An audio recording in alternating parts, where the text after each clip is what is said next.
C'est un type humain classique. On voit ce type d'individu ressurgir à chaque fois dans les périodes de l'histoire où il y a de l'agitation, du tumulte, du chaos, à chaque fois qu'il y a de la nervosité sociale. Ce n'est naturellement pas cette agitation sociale qui suscite ces personnages, mais qui risque de les faire passer à l'acte. Ils risquent à un moment donné de se dire la période est venue, le moment, alors selon le délire, Dieu m'appelle, il faut que je fasse la révolution, il faut ceci, il faut cela. Et parfois des souvenirs ou des habitudes ou des pratiques enfouies depuis des décennies remontent à la surface. Ce sont des individus isolés, ils vont généralement pas bien dans leur tête. Les premiers éléments qu'on a sur le Descartes en question montrent qu'il est dans la confusion, qui tient des grands discours sur l'humanité souffrante, où il écrit des textes. Il y a deux lettres. On y retrouve une idéologie politique, on parle de la Syrie, de la Libye, on évoque le chant des partisans à la fin. On mélange tout en gros. C'est un peu du grand n'importe quoi qui est monté dans la tête de cet homme-là. Pardonnez-moi le terme, mais c'est cette ratatouille-là qu'il a dans la tête.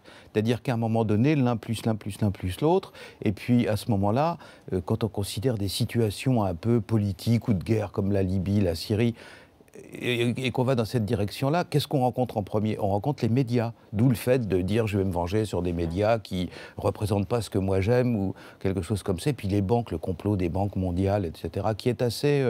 quand on va sur les sites qu'il est sans doute en mesure de regarder, c'est-à-dire où il y a des affaires qui tiennent au Moyen-Orient, on voit le rôle des banques, juives ou non, etc. Donc c'est peut-être quelque chose comme ça, dans sa cervelle un peu perturbée, qu'il a...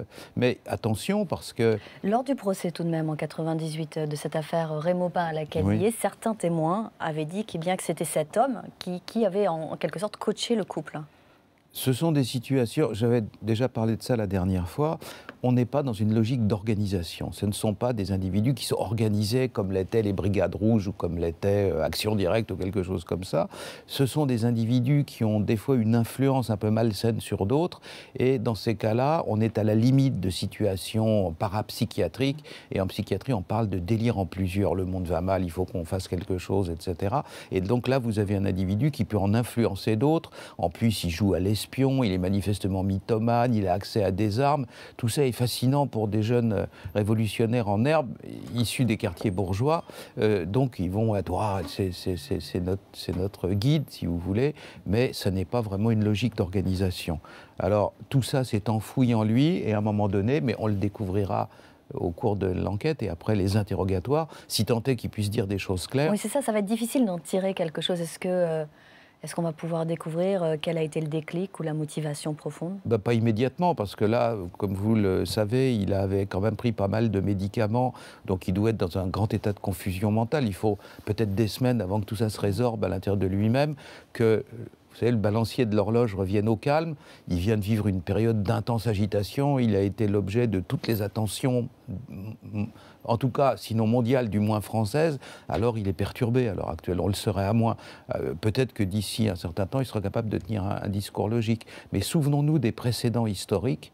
L'homme qui avait mis le feu au Reichstag, Marinus van der Lubbe, Lee Harvey Oswald pour Kennedy, qui ont des profils aussi d'individus un peu confus, ils viennent d'ici, ils viennent de là, ils ont beaucoup circulé. Des fois, on ne l'apprend jamais, la vraie motivation. Est-ce que son exil, entre guillemets, en Angleterre, est-ce que son isolement en Angleterre a pu aussi le pousser à commettre ce type d'action à son retour en France ? Comment le dire à ce niveau de l'enquête et de l'investigation? On est certain qu'à un moment donné, il a pris du recul. Quelles que soient les raisons, on finira bien par l'apprendre, qu'il ait été poursuivi ici ou qu'il se soit fâché avec des gens ou quoi que ce soit. Donc il part, et fatalement, cette période d'exil, de rumination solitaire dans un milieu où fatalement il a moins de contacts que là où il avait ses habitudes, ça peut ne pas lui faire de bien. Mais toujours pareil, il y a des centaines d'individus qui partent en Angleterre, ils ne viennent pas tous dans votre rédaction, dans le hall avec un fusil.